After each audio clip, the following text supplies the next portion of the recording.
নমস্কার। আজকের ছোট গল্প পথে প্রবাসে লিখেছেন অন্নদাশঙ্কর রায়। ভারতবর্ষের মাটির ওপর থেকে শেষবারের মতো পা তুলে নিলুম, আর সদ্যজাত শিশুর মতো মায়ের সঙ্গে আমার যোগসূত্র এক মুহূর্তে ছিন্ন হয়ে গেল। একটি পদক্ষেপে যখন সমগ্র ভারতবর্ষের কক্ষচ্যুত হয়ে অনন্ত শূন্যে পা বাড়ালুম, তখন যেখান থেকে পা তুলে নিলুম সেই পদ পরিমাণ ভূমি যেন আমাকে গোটা ভারতবর্ষেরই স্পর্শ বিরহ অনুভব করিয়ে দিচ্ছিল। প্রিয়জনের আঙুলের ডগাটুকুর স্পর্শ যেমন প্রিয়জনের সকল দেহের সম্পূর্ণ স্পর্শ অনুভব করিয়ে দেয়, এও যেন তেমনি। জাহাজে উঠে বম্বে দেখতে যেমন সুন্দর তেমনি করুণ। এত বড় ভারতবর্ষ এসে এতটুকু নগর প্রান্তে ঠেকেছে, আর কয়েক মুহূর্তে ওটুকুও স্বপ্ন হবে। তখন মনে হবে আরব্য উপন্যাসের প্রদীপটা যেমন বিরাটাকার দৈত্য হয়ে আলাদিনের দৃষ্টি জুড়েছিল, ভারতবর্ষের মানচিত্রখানা তেমনি মাটি, জল, ফুল, পাখি, মানুষ হয়ে আজন্ম আমার চেতনা হয়েছিল। এতদিনে আবার যেন মানচিত্রে রূপান্তরিত হয়েছে। আর মানচিত্রে যাকে ভারতবর্ষ ও আফ্রিকার মাঝখানে গোষ্পদের মতো দেখাতো, সেই এখন হয়েছে পায়ের তলার আরব সাগর। পূর্ব পশ্চিম উত্তর দক্ষিণ কোনো দিকে চক্ষু তার অবধি পায় না। ঢেউগুলো তার অনুচর হয়ে আমাদের জাহাজখানাকে যেন গলা ধাক্কা দিতে দিতে তার চৌকাঠ পার করে দিতে চলেছে। ঋতুটার নাম বর্ষা ঋতু। মনসুনের প্রভঞ্জনাহুতি পেয়ে সমুদ্র তার শত সহস্র জিহ্বা লক লক করছে।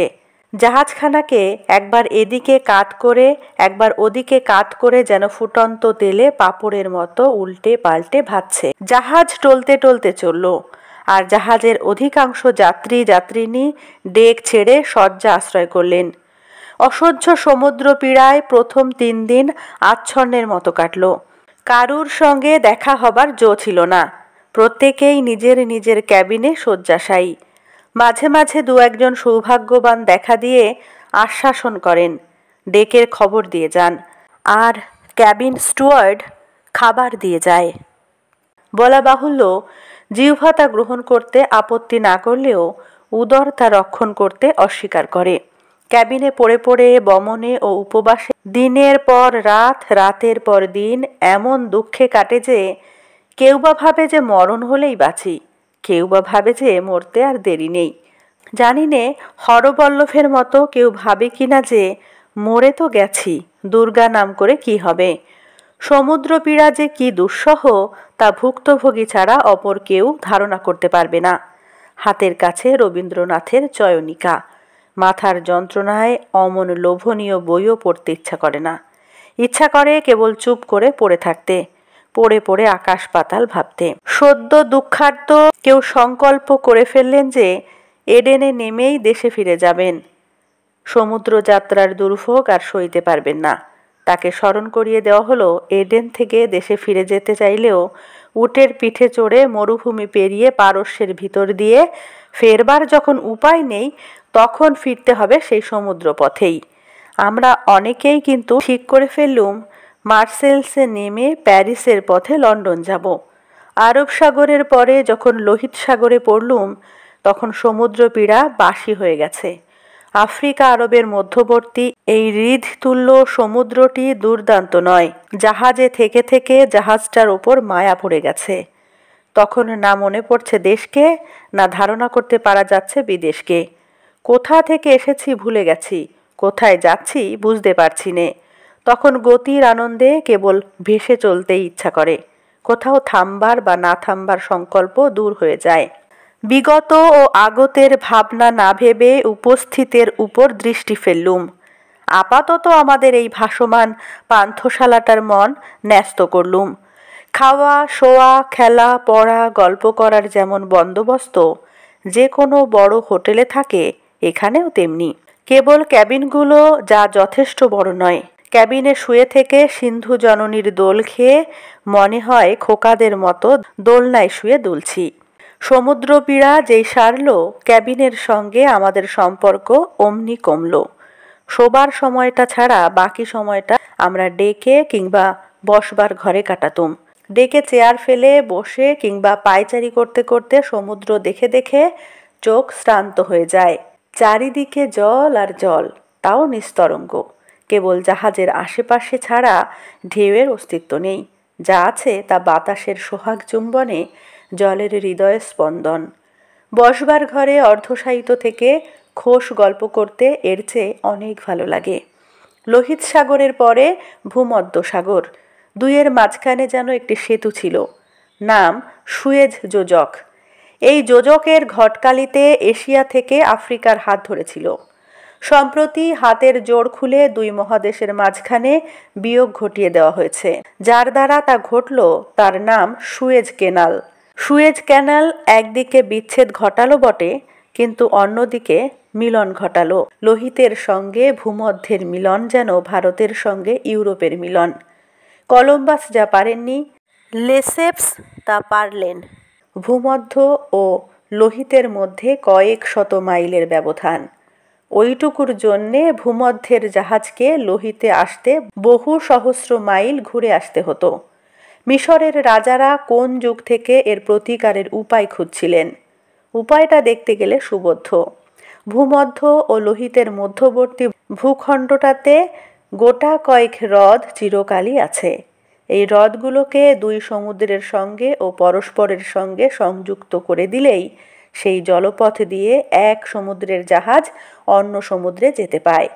কল্পনাটা অনেক কাল আগের, কিন্তু সেটা কার্যে পরিণত হতে হতে গত শতাব্দীর 2/3 অতিবাহিত হয়ে গেল। ক্যানালটিতে কলা কুশলতা কী পরিমাণ আছে তা স্থপতিরাই জানেন, কিন্তু অব্যবসায়ী আমরা জানি। যার প্রতিভার স্পর্শমণি লেগে একটা বিরাট কল্পনা একটা বিরাট কীর্তিতে রূপান্তরিত হলো, সেই ফরাসি স্থপতি লেসেপস একজন বিশ্বকর্মা। তার সৃষ্টি দূরকে নিকটে এনে মানুষের সঙ্গে মানুষের পরিচয় ঘনিষ্ঠতর করেছে। যান্ত্রিক সভ্যতার শত অপরাধ যারা নিত্য স্মরণ করেন, এই ভেবে তারা একটি অপরাধ মার্জনা করুন। সুয়েজ ক্যানাল আমাদের দেশের যে কোনো ছোট নদীর মতোই অপ্রশস্ত। এত বড় জোর দুখানা জাহাজ পাশাপাশি আসা যাওয়া করতে পারে, কিন্তু ক্যানাল যেখানে হ্রদে পড়েছে সেখানে এমন সংকীর্ণতা নেই। ক্যানালটির শুরু থেকে শেষ পর্যন্ত একটি দিকে নানান রকমের গাছ, যত্ন করে লাগানো, যত্ন করে রক্ষিত। অন্যদিকে ধুধু করা মাঠ, শ্যামলতার আভাসটুকুও নেই। ক্যানালের দুই দিকেই পাথরের পাহাড়, যেদিকে মিশর সেই দিকেই বেশি। এই পাহাড়গুলিতে যেন জাদু আছে। দেখলে মনে হয় যেন কোনো কিউবিস্ট এদের আপন খেয়াল মতো জ্যামিতিক আকার দিয়েছে, আর এক একটা পাহাড়কে এক একটা পাথর কুঁদে গড়েছে। ক্যানালটি যেখানে ভূমধ্য সাগরে পড়েছে সেখানে একটি শহর দাঁড়িয়ে গেছে, নাম পোর্ট সৈয়দ। জাহাজ থেকে নেমে শহরটায় বেরিয়ে আসা গেল। শহরটার বাড়িঘর ও রাস্তাঘাট ফরাসি প্রভাবের সাক্ষ্য দেয়। কাফেতে খাবার সময় ফুটপাথের ওপর বসে খেতে হয়, রাস্তায় চলবার সময় ডান দিক থেকে চলতে হয়। পোর্ট সৈয়দ হলো নানা জাতের নানা দেশের মোসাফেরদের তীর্থস্থল। কাজেই সেখানে তীর্থের কাকের সংখ্যা নেই। ফাঁক পেলে একজনের ট্যাকের টাকা আর একজনের ট্যাকে ওঠে। পোর্ট সৈয়দ মিশরের অঙ্গ। মিশর প্রায় স্বাধীন দেশ। ইউরোপের এত কাছে বলে ও নানা জাতের পথিক কেন্দ্র বলে মিশরীরা ইউরোপীয়দের সঙ্গে বেশি মিশতে পেরেছে, তাদের বেশি অনুকরণ করতে শিখেছে, তাদের দেশে অনায়াসে যাওয়া আসা করতে পারছে। ফলে ইউরোপীয়দের প্রতি তাদের অপরিচয়ের ভীতি বা অতি পরিচয়ের অবজ্ঞা নেই। ইউরোপের স্বাধীন মনোবৃত্তি তাদের সমাজে ও রাষ্ট্রে সঞ্চারিত হয়েছে। পোর্ট সৈয়দ ছেড়ে আমরা ভূমধ্য সাগরে পড়লুম। শান্তশিষ্ট বলে ভূমধ্য সাগরের সুনাম আছে। প্রথম দিন কতক চতুর ব্যবসাদারের মতো ভূমধ্য সাগর honesty is the best policy করলে, কিন্তু শেষ পর্যন্ত ভদ্রতা রক্ষা করলে না। আর একবার করে কেউ কেউ শয্যাশায়ী হলেন। অধিকাংশকেই মার্সেলসে নামতেই হলো।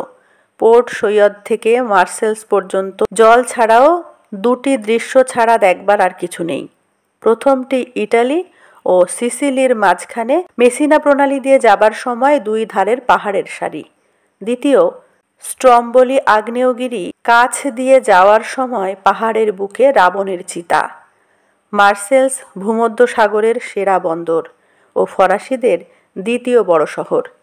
ইতিহাসে এর নাম আছে। ফরাসিদের বন্দে মাতারাম লা মার্সেলাইস এর এই নগরেই জন্ম। কাব্যে এ অঞ্চলের নাম আছে। ফরাসি সহজিয়া কবিদের ট্রৌবাডোর প্রিয়ভূমি এই সেই প্রোভেন্স, বসন্ত যেখানে দীর্ঘস্থায়ী ও জ্যোৎস্না যেখানে স্বচ্ছ। এর পূর্ব দিকে সমুদ্রের কূলে কূলে ছোট ছোট অসংখ্য গ্রাম। সেই সব গ্রামে গ্রীষ্মযাপন করতে পৃথিবীর সব দেশের লোক আসে। ব্যান্ডল নামক তেমনি একটি গ্রামে আমরা একটি দুপুর কাটালুম। মোটরে করে পাহাড়ের পর পাহাড় পেরিয়ে সেখানে যেতে হয়। পাহাড়ের ওপর থেকে মার্সেলসকে দেখলে মনে হয় যেন সমুদ্র তাকে সাপের মতো 7 পাক জড়িয়ে বেঁধেছে। মার্সেলস শহরটাও পাহাড় কেটে তৈরি। ওর একটা রাস্তার সঙ্গে আরেকটা রাস্তা সমতল নয়। কোনো রাস্তায় ট্রামে করে যেতে যেতে ডান দিকে মোড় ফিরলে একেবারে রসাতল। কোনো রাস্তায় চলতে চলতে বাঁদিকে বেঁকে গেলে সামনে যেন স্বর্গের সিঁড়ি। মার্সেলসের অনেক রাস্তার দুধারে গাছের সারি ও তার ওপারে ফুটপাথ। মার্সেলস থেকে প্যারিসের রেলপথে রাত কাটল। প্যারিস থেকে রেলপথে ক্যালে, ক্যালে থেকে জলপথে ডোভার এবং ডোভার থেকে রেলপথে লন্ডন। নমস্কার। কেমন লাগলো আজকের গল্পটি অবশ্যই কমেন্টে জানাবেন। ভালো লাগলে লাইক, কমেন্ট, শেয়ার করবেন। ধন্যবাদ।